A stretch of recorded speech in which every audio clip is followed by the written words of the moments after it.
doing a great job. Thank you very much. Yes. So let me invite our next panel to come to the stage.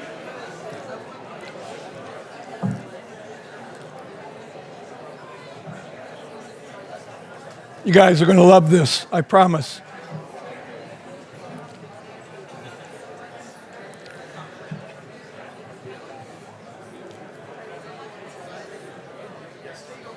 Huh? Steady, don't go. Yes. Get back in your seats. Go. This is not to be missed. And there. So let me explain who's here. In the order. So Roger Thurow was a Wall Street Journal reporter who could always get Norman Borlaug for an interview. I found Norm down with Roger and his running mate, they have said, at the Marriott Hotel in Washington. I said, oh my gosh, he's with the press. Turned out to be wonderful. Dr. Emma Naluyima is a farmer from Uganda who has the most incredible farm, so that President Obasanjo, who was just here and chairs the African Food Prize, chose her with the jury to share the African Food Prize because she has like 1 acre of land and does the most amazing things. I was there in 2014. I brought her here to speak, and as I was sitting there and she was about to be introduced, I said, oh, what have I done? You know, here she's, a farmer from Uganda. She's going to be scared on the stage. And she got up here and she wowed the crowd. And I said, oh my gosh, she's a rock star. And indeed, she is a rock star. She's back. Agnes Kalibata is such an incredible person. She's Minister of Agriculture in Rwanda. Was when I first met her at the first African Green Revolution Forum in Accra, and she was working with AGRA, and then became the new president of it, and over the last 10 years has provided this amazing leadership, and that then spreading this passion that Kofi Annan had started over there, and bringing Africa together. This year, she received the United States National Science Foundation Public Service Medal, its highest recognition. And Joachim von Braun, former Director General of the International Food Policy Research Institute, distinguished professor at the University of Bonn, and the president of the Pontifical Council of Science. So he's giving advice to the Pope. And I don't think you're not even a Catholic, right? So this is, yes. So, and there, talk about speaking truth to power. And that, but is one of the most brilliant intellects on the planet about agricultural economics. And there, this is an amazing aggregation of people. And thank you for being here. Roger, over to you. Thank you very much, Ken. Congratulations for your marvelous stewardship of the World Food Prize all these years. Thank you for that, and congratulations. Yeah, you're in for a treat. Thanks for staying. It is an amazing and impressive panel. I just want to say, my goodness, I mean, that first class of the hunger fighters is really impressive. And so a really good lead-in to be talking about how Africa is poised going forward to take us all forward and to show the way. And congratulations to Joachim for the book. He will now spend his time selling books as opposed to writing it. I'll give him some tips. So just want to refer back to the previous panel with Gebisa and Roger Voorhees, and they went back 10 years to when Bill Gates was here with Gebisa and the commitments that the Gates Foundation made there. I want to go back briefly just a little bit further because coming up, Ken, obviously next year is the 50th anniversary of Dr. Borlaug winning the Nobel Peace Prize. And at the time, the Peace Prize Committee basically lauded and hailed Dr. Borlaug for cutting the Gordian knot that was hanging over the world at that time. And that Gordian knot was the dramatic race, as they said, between the population explosion and food production. And he wins the Nobel Peace Prize for through his work at the Green Revolution, for putting the pace of food production ahead of the population growth.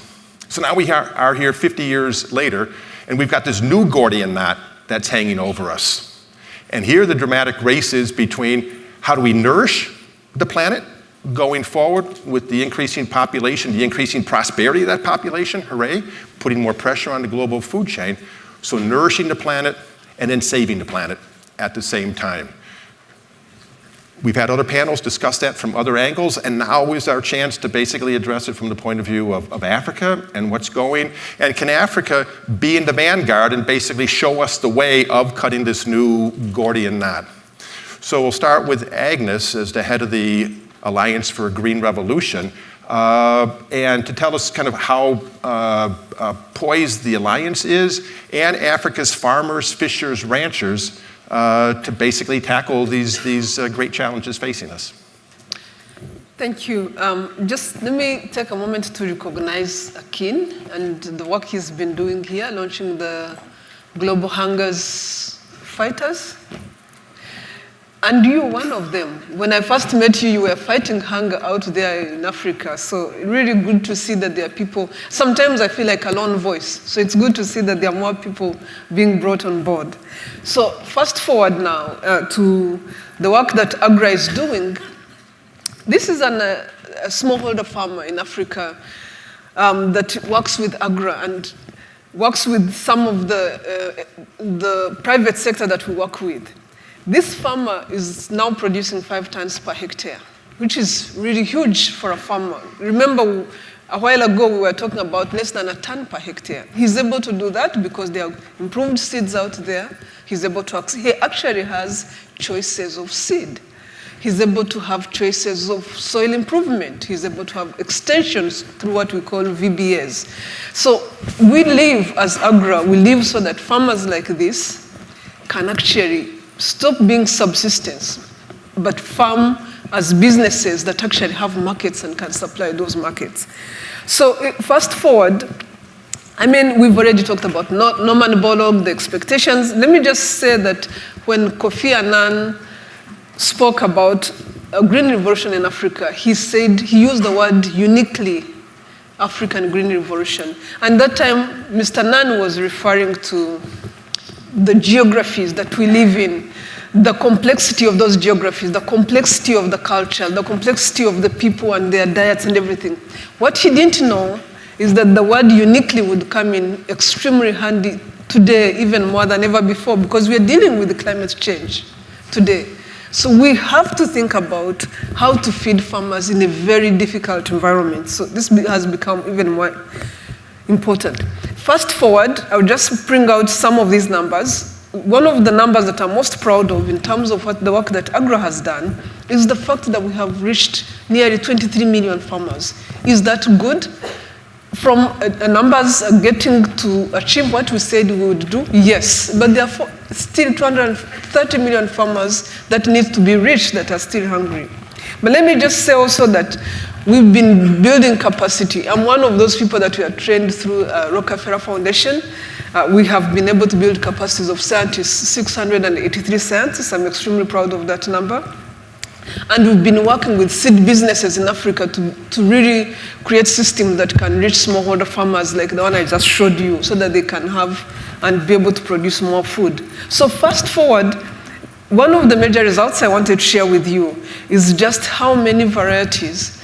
Working with the CGIR, which is the base of producing these varieties, but being able to then take them at country level and working with NAS to really translate them into varieties that can be functional in different agroecologies in Africa. And today we are talking about 673 different varieties. Some of them are blockbusters. If you talk about the AGRA rice in Ghana, it's a blockbuster. Every farmer wants to have that variety.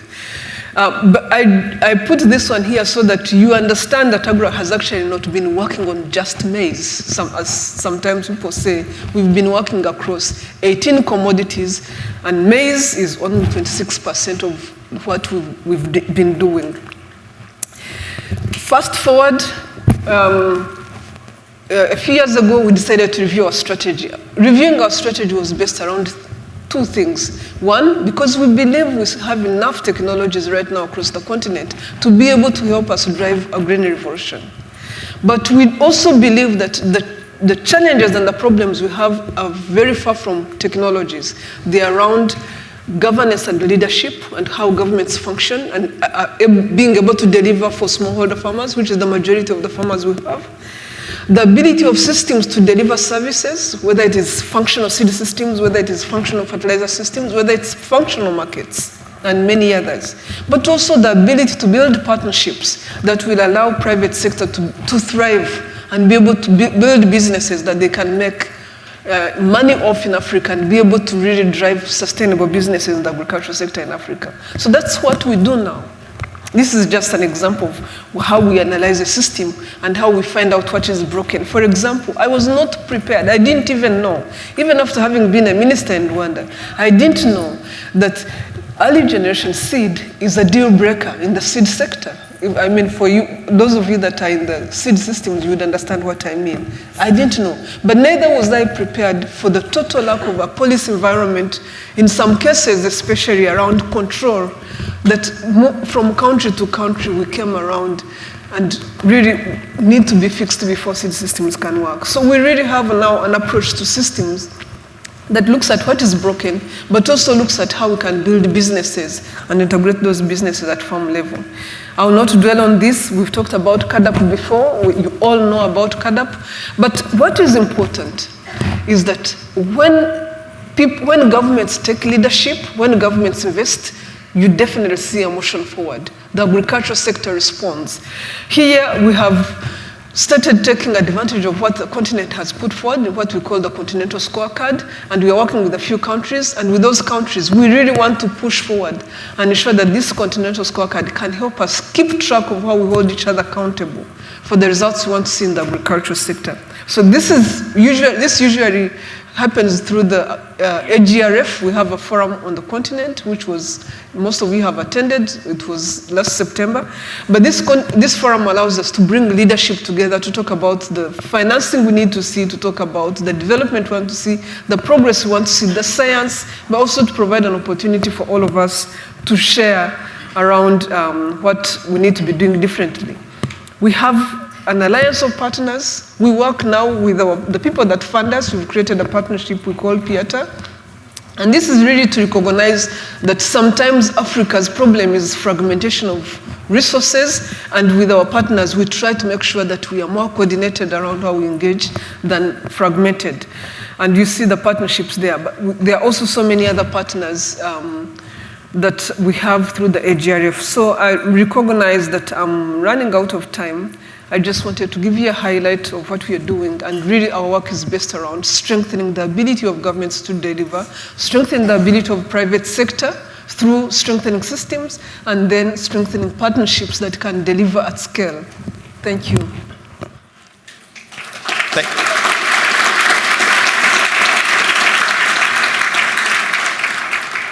Thank you, Agnes. That's really impressive progress in taking forward Kofi Annan's charge of a uniquely African green revolution. I remember when he said that, and it was like, that's a great significant word to put in there.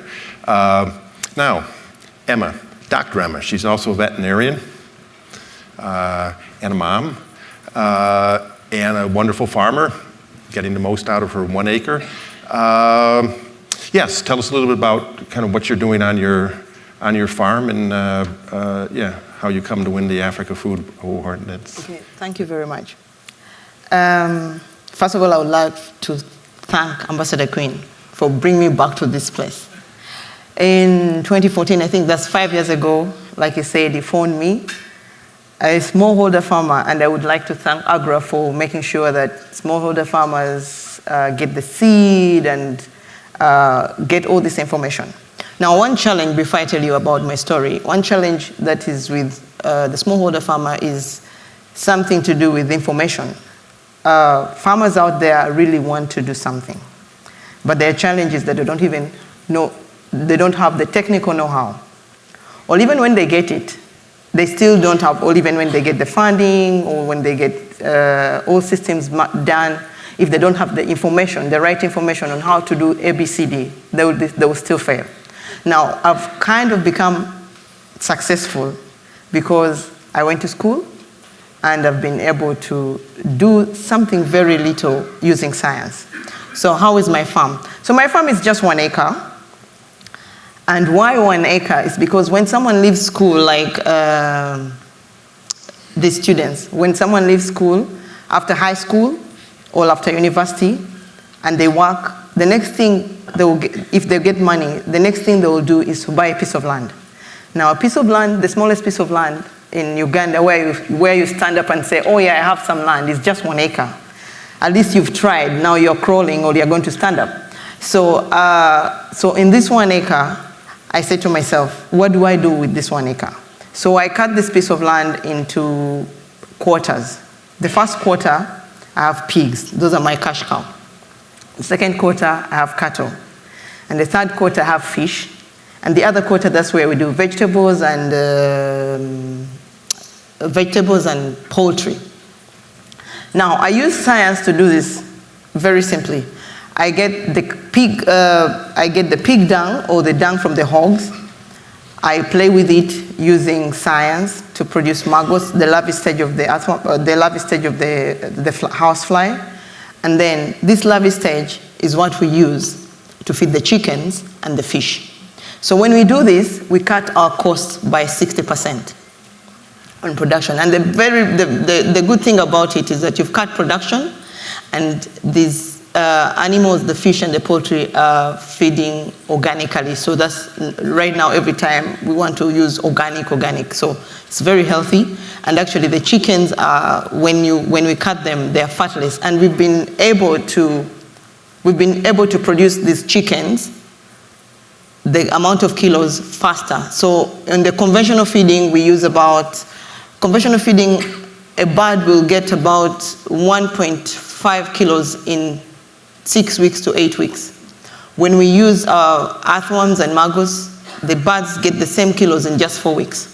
So we get faster growth, we reduce in terms of time, and then we reduce also in terms of production, cost of production.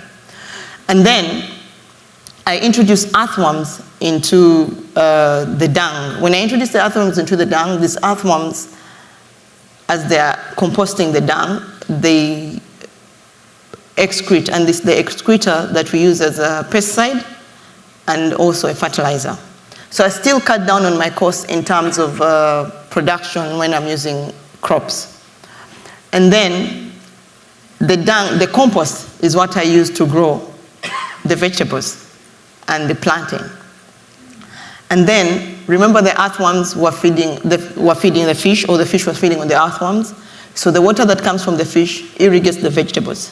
And the water that comes from the fish also irrigates the corn that we use to make silage for the cattle.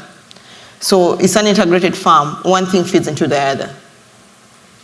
So that's how the farm is.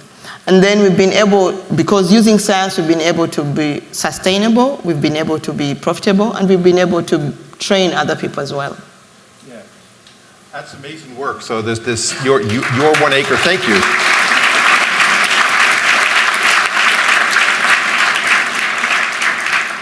So I'm figuring if we can replicate your efforts and your 1 acre by hundreds of millions or billions of efforts, the Gordian knot basically is in danger. I mean, we shall slay this new Gordian knot, particularly with kind of the integrated management of everything, and both nourishing and saving and protecting the planet and environment. Yeah, I think we can, if we did it, and this is what happens, like when I read now, actually how I went into farming now, you would wonder how I went into farming. I forgot this. So I give birth to premature twins, and I need to sit home to look after them. And I didn't know how to start asking for money every time. So I needed to farm, and that's why actually I started farming. And when I did all this, I'm like, but wait a minute. Each time I went to the market, everything was quite expensive. And I looked at these people farming. When I go to this market and the person selling me the stuff says, the seasons have changed. And I'm like, but the person growing this is a human being like I am. And also the person selling them is a human being like I am. I had some little land. Of course, in the US, having an acre is nothing. But in Uganda, it's something. So I said, if I have this piece of land, why don't I use it? And after finding out that I've been successful, we opened the farm to other people to come and learn and study and work and see whatever we're doing. And we've actually gone ahead, because as people kept coming to see us and to ask, can you come to our farm? Can you come and do this? Can you come and teach us? We could not replicate ourselves, or we could not clone ourselves. So we decided to open a school. It's a primary school. Normal school with a bias to agriculture. I remember when I was here in 2014, I showed pictures of it when we were building it. The school is now up and running, and we are in our 4th year. And right now we have 265 pupils. And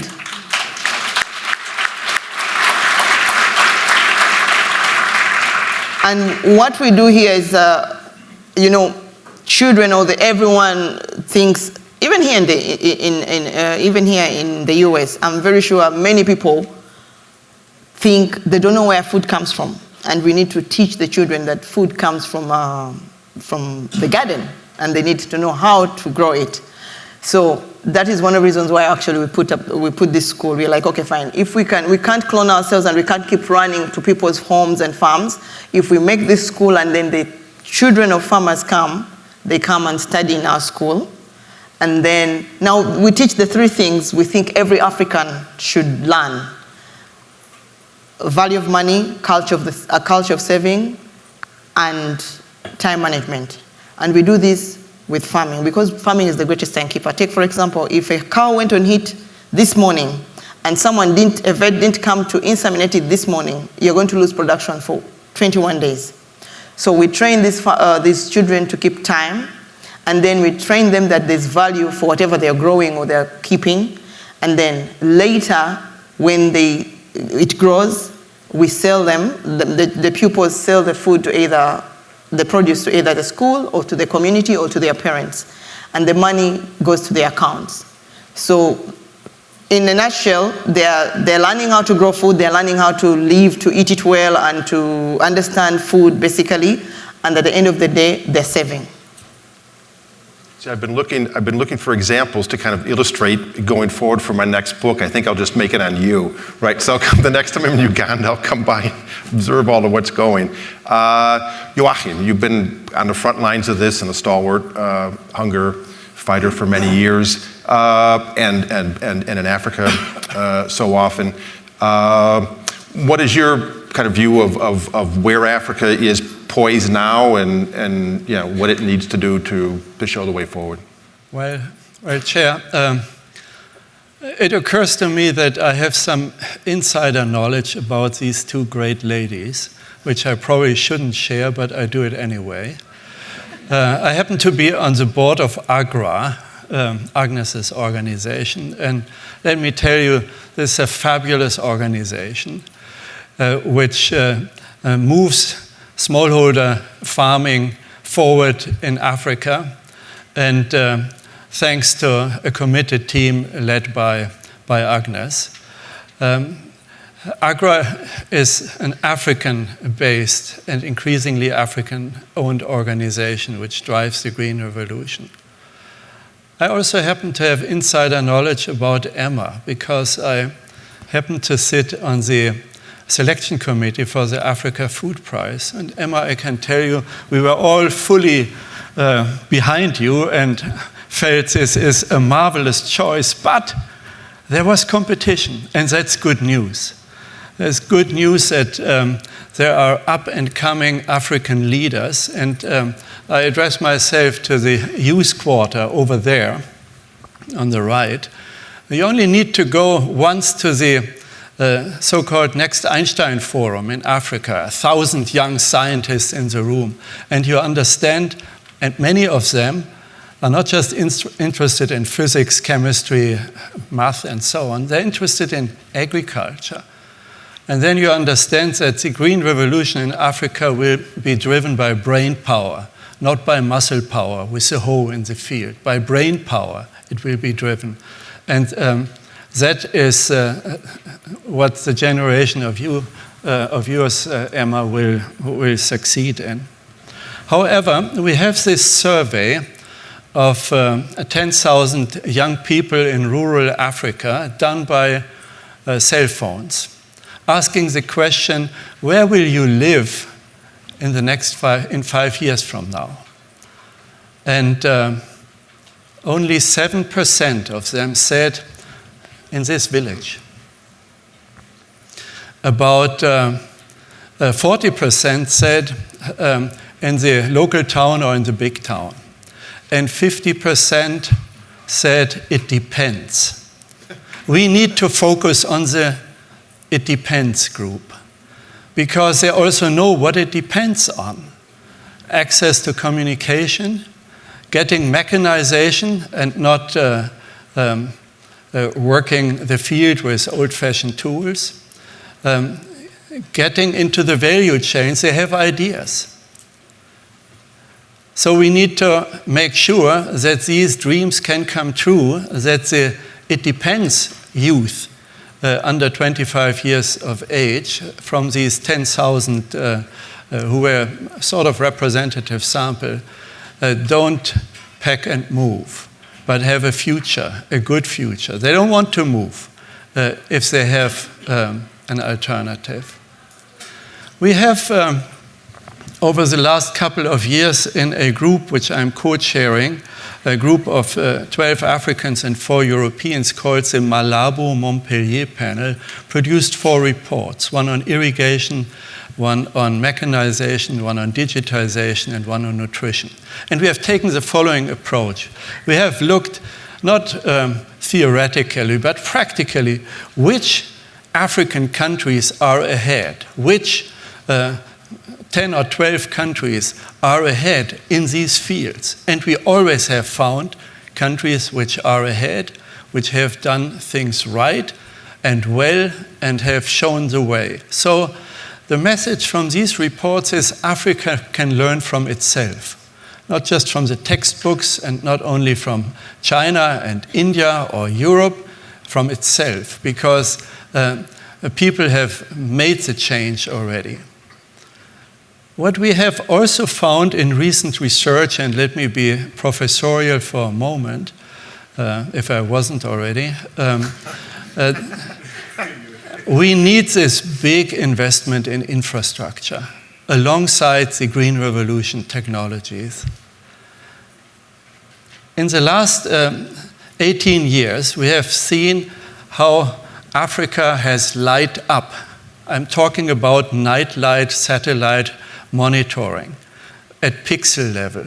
If you relate this increase in electrification of rural areas in Africa to labor productivity in agriculture, you see a phenomenal effect of electrification driving agricultural labor productivity. So we need to get this big investment.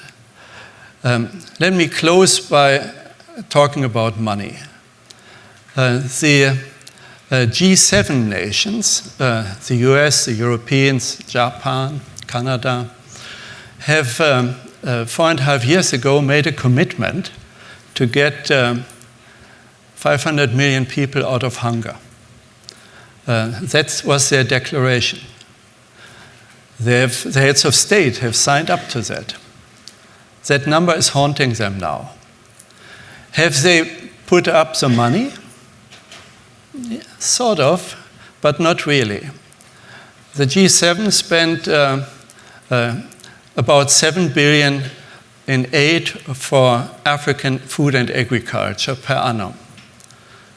Besides Germany, the other 6 have remained sort of stable. We in Germany have added 1 billion per annum, which is good. So we should not quarrel. We should thank taxpayers. The US is ahead with 2 billion, Japan, Germany, each about 1.5 per annum.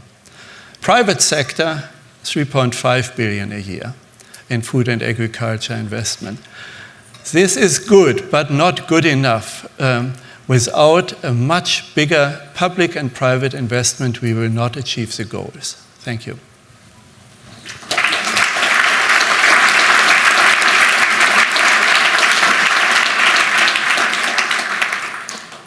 Thank you, Professor. It was very good.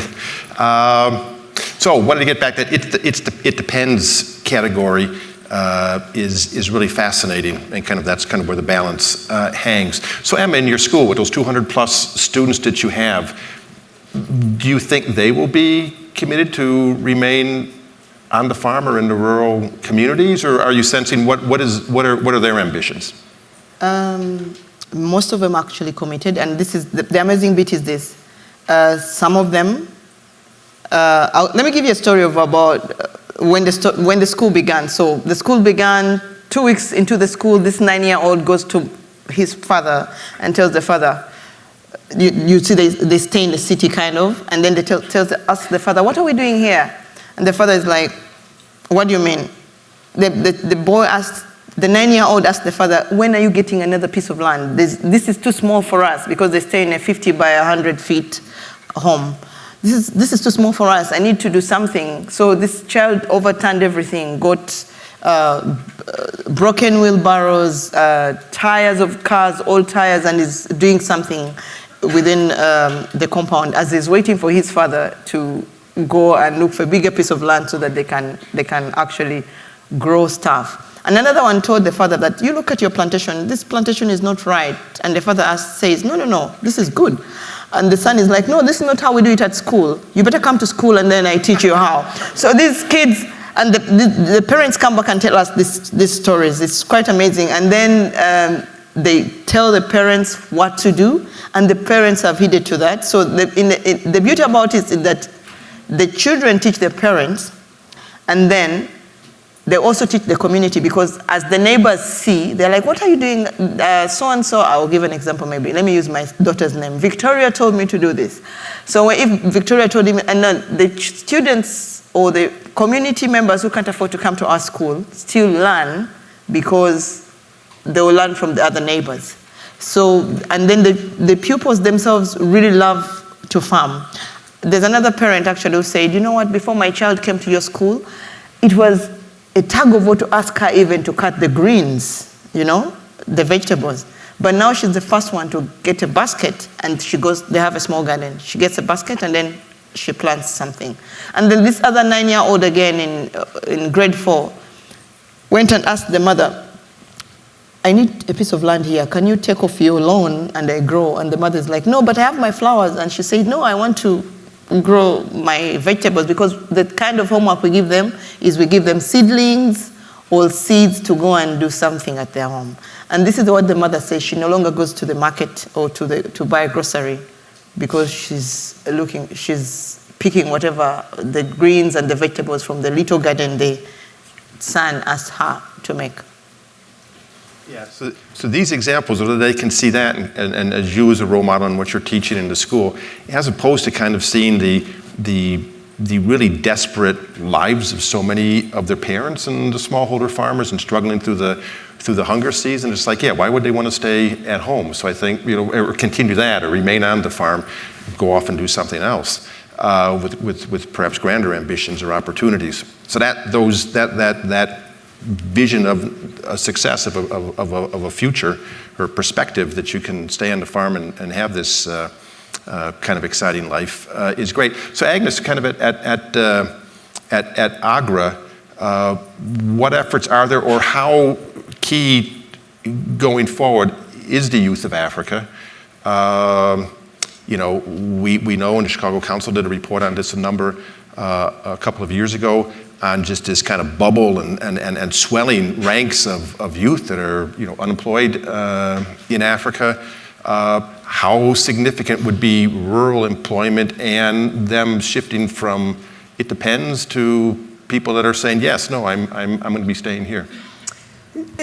I really want to build on the it depends point that is being made here. We work by driving and trying to encourage people to adopt improved technologies, improved seeds, good fertilizers, and new ways of doing business. When we talk like that, and when we do demonstrations that attract people to these things, it's amazing that exactly the number you're talking about, 50% of the depends, is exactly the number of young people we are attracting that are coming to us.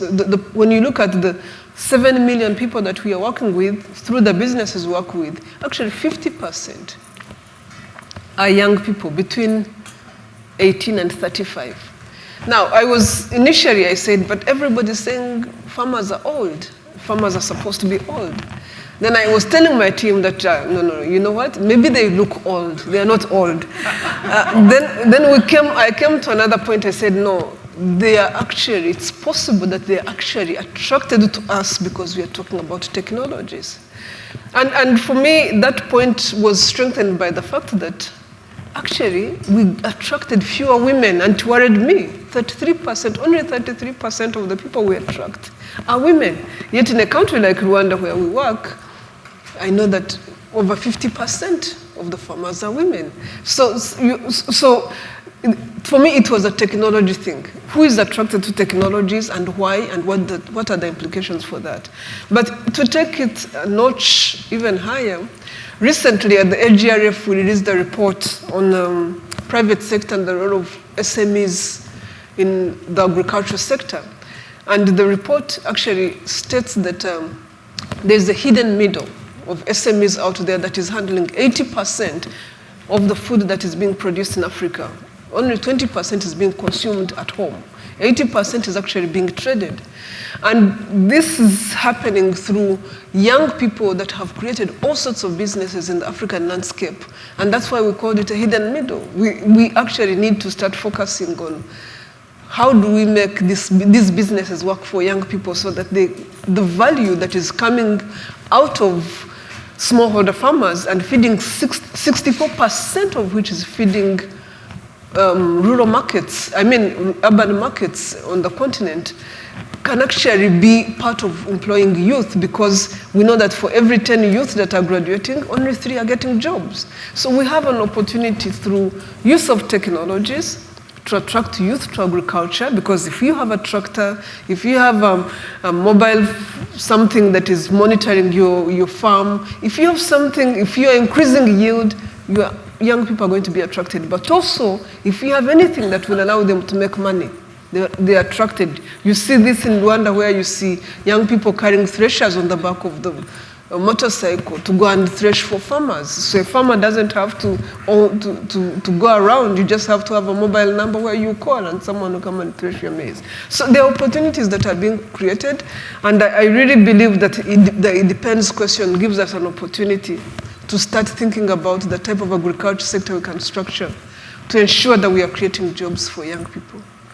And do you find that the young people, and Joachim also, kind of as you kind of study trends on the continent, is there, and being energized also by the challenge of, yes, growing food, of increasing the nutritional aspects of their lives and their lives of their families, but also kind of energized by this challenge of kind of working and solving these planetary boundaries and things that are coming into. So dealing with the soil challenges, the water challenges, the climate change challenge, the extreme weather challenges, as opposed to, oh, this is a hindrance, another reason to leave the farm. But these are great challenges that our generation, the young generation, these guys over here, this is their world coming up that they're going to be running. Is that kind of a challenge that they're energized and excited about taking on? I would call that a tide that people are working against, young or old. In the last 20 years, Africa's crop productivity has been moving from 12 million hectares to 23 million hectares. It's also true that we've had significant productivity increases, but that hasn't been the most important. We still have a challenge with adaptation of varieties, adoption of varieties. And we can talk about that. But you see, we need to start working on the viability of markets and ensuring that markets are working so that intensification can work, so that people can see value in investing in agriculture. So there are programs where we are working with, for example, the government of Kenya, where we are trying to reduce the amount of land that is being put in agriculture by demonstrating that intensification can actually give you what you need. Farmers who are producing 5 tons per hectare are cutting back and are willing to actually replant some of the land they had cut forest off, and are willing to replant forests. But that's working with them to demonstrate that they can do more with less. That will only work because they are investing. And they will only invest because they have markets. And I think if there's one big challenge we're still working with in Africa that is still holding back adoption, that is still holding back ability of farmers to thrive as businesses, it's markets and the functionality of markets and the institutions that need to help the whole market perspective work. Thank you, Joachim. Yeah. Roger, you hint at something extremely interesting. What are the perceptions and goals of young entrepreneurs and innovators all over the world, not just in Africa? Knowing what's happening with the planet, that knowledge is increasingly widespread.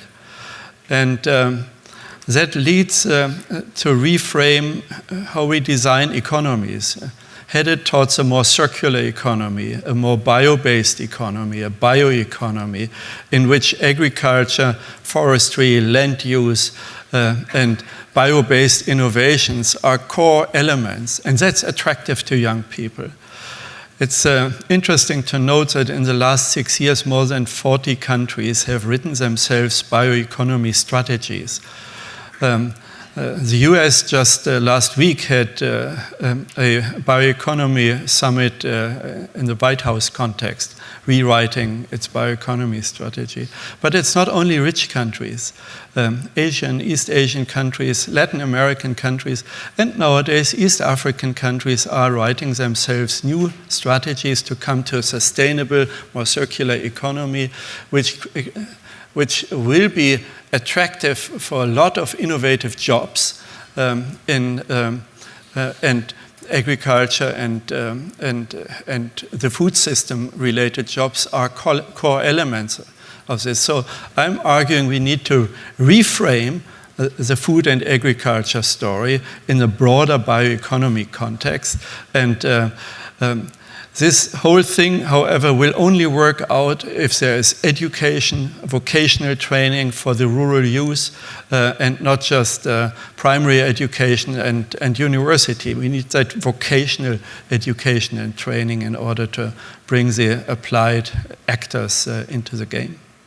Right. And Emma, we were talking, it's that aspect of education, but there's also there's profound societal aspects of education as well, right? Particularly the empowerment of girls and women. Oh yeah, if we educate, especially the girl child in Africa, because the girl child in Africa is not really, we're trying now, but earlier on, the girl child in Africa was abandoned, education was not really so important.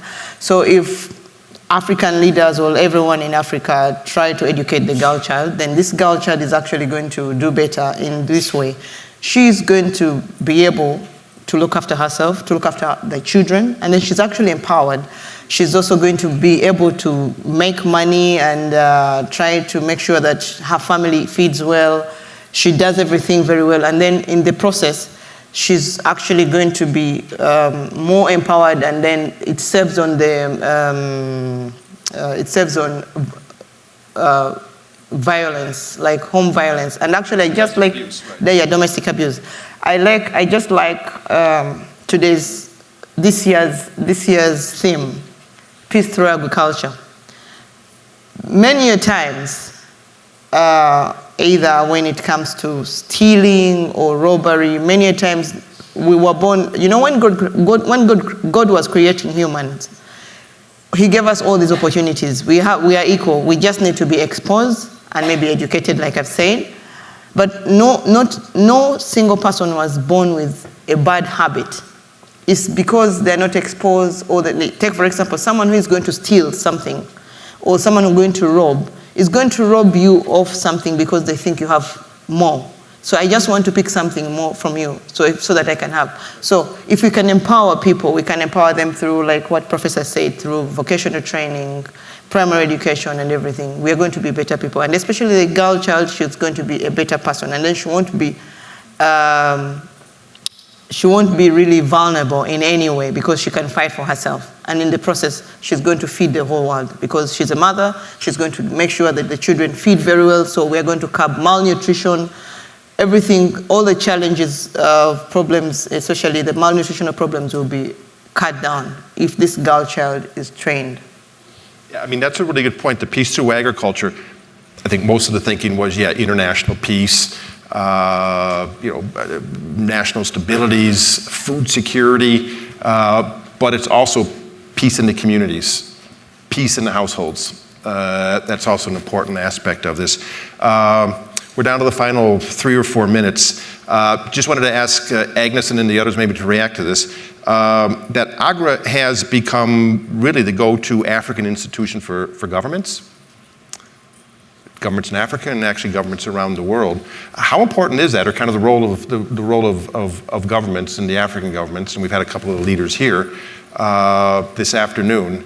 So your thoughts on kind of the role of the governments? One of the things you notice about Norman Borlaug's work, every time he got a breakthrough in a country, he went to the leadership, whether it was in Mexico or in India, and was working with Swaminathan. The only time, or even in Ethiopia more recently, the breakthroughs came through leadership and the ability to engage the leadership around the value of taking it and scaling it to the people to the extent possible. One of the challenges we have in Africa is, first of all, we have a very, I would say, limited civil service, in a sense that you don't feel like it's providing the type of functions we would like to be provided to a society that is so smallholder driven. We have 80% of our population are smallholder farmers. So that type of population needs a functional public service. Now, our public service has lots of challenges, but just to mention a few, I mean, every so often, there's a whole lot of short-termism now with lots of democracy is great, but it also comes with short-termism, right? So everybody's looking at elections, business around elections and all that. The time to be able to invest time in developing systems becomes shorter and shorter and shorter. So one of the things we've been talking about as AGRA is how do we help governments understand that building and creating systems and building institutions that can survive time is extremely important. And our partners have these concerns. Partners meaning development partners. They have these concerns. But when they push against us and say, oh, you need to do this, you need to do this, you're like, but I'm a sovereign state, you can't tell me what to do. So what we decided to do as AGRA, we said, listen, we need to understand the challenges of our own countries around capacity to deliver on the agricultural sector, as a sector that needs skills, but also around to understand the ability to drive businesses in government in general around capacity that we need. So we said, listen, we have skin in the game as an institution. You can't tell me you can't do this. You need to actually do it. You need to drive this policy because things are not working. You need to listen to the private sector because things are not working. So we've really structured ourselves as an institution that says, listen, we can provide the support you need, but we also push back if we feel like we are not getting what you need from us, from you, because we too want to see the development that you should be giving us. Then the partners that work with us, the development partners, we are able to discuss, this is not working for us as a country. This planning should have involved our governments. Our governments have the ability to actually drive development for their people if they know what they need to be doing. So we need to be empowering them better. So we are saying as an institution, listen, we are a capacity for you. Use us. We will give you the expertise you've acquired while at school. we will support you, but you also need to be prepared to do the right thing. I know Dr. Borlaug, he was really frustrated, often with red tape, didn't have time for it, and administration.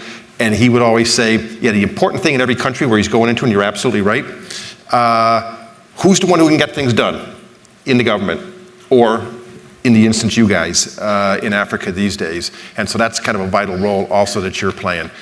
We are now into the red numbers, so we'll wrap it up.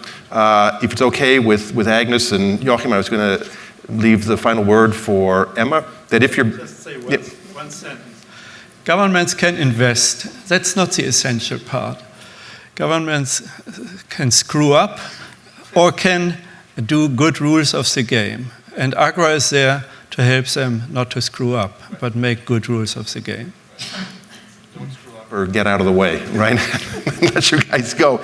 So Emma, if you're back in 5 years from now, right, continuing your pattern, what are we going to hear from you then in terms of what's going on in your 1 acre then? Still 1 acre, or? It will still be 1 acre, but 5 years in the future, I'll have made another foundation like Borlaug at the Senior Foundation or something. We'll look for that. Thank you. There you go.